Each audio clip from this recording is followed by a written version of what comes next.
이번에는 KBS 충주 스튜디오 연결해서 북부권 소식 살펴보겠습니다. 박은재 아나운서 전해주시죠. 네, 충주입니다. 단양천댐 건설 계획에 대한 지역 주민들의 반발이 거세지고 있는데요. 단양천댐 반대투쟁위원회가 오늘 발족해 강도 높은 대응을 예고했습니다. 김영준 기자의 보도입니다.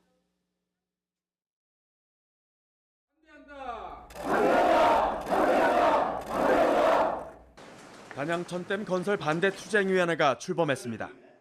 지역 민관 대표자 150여 명이 참석한 발대식에서는 환경부의 일방적인 선정을 겨냥한 비난이 잇따랐습니다.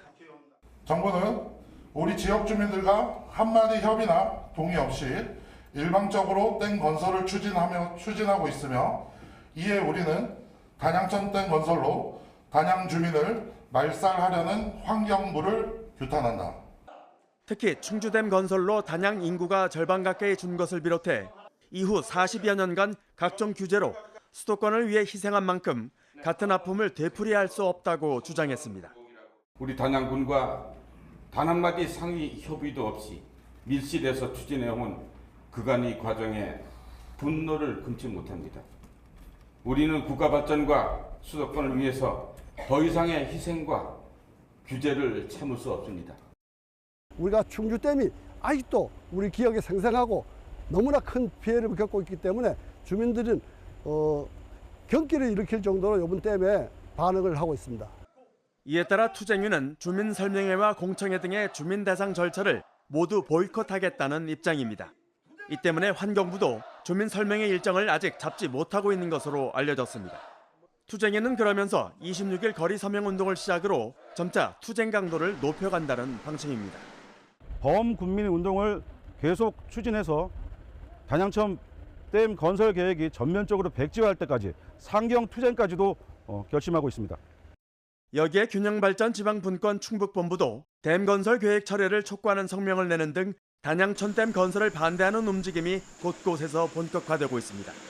KBS 뉴스 김영중입니다. 다음 소식입니다. 오영주 중소벤처기업부 장관이 오늘 음성의 한 화장품 기업 스마트 공장을 방문했습니다. 이 자리에서 오 장관은 첨단 기술을 활용한 원료 배합 과정 등을 살펴보고 현장의 의견을 들었습니다. 중소벤처기업부는 중소 중견기업 제조 현장의 디지털 전환을 위해 사물 인터넷과 인공지능 등을 활용한 스마트 공장 구축을 지원하고 있습니다. 충주시가 오는 26일부터 서충주를 순환하는 시내버스 노선을 신설해 운행합니다.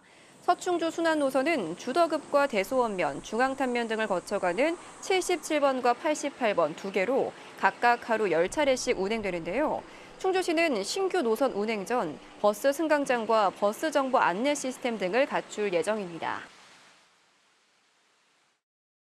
대천시가 오래된 소규모 공동주택의 옹벽 보수를 지원합니다. 지원 대상은 경제적인 부담으로 옹벽을 정비하기 어려운 준공 30년 이상 지난 소규모 공동주택인데요.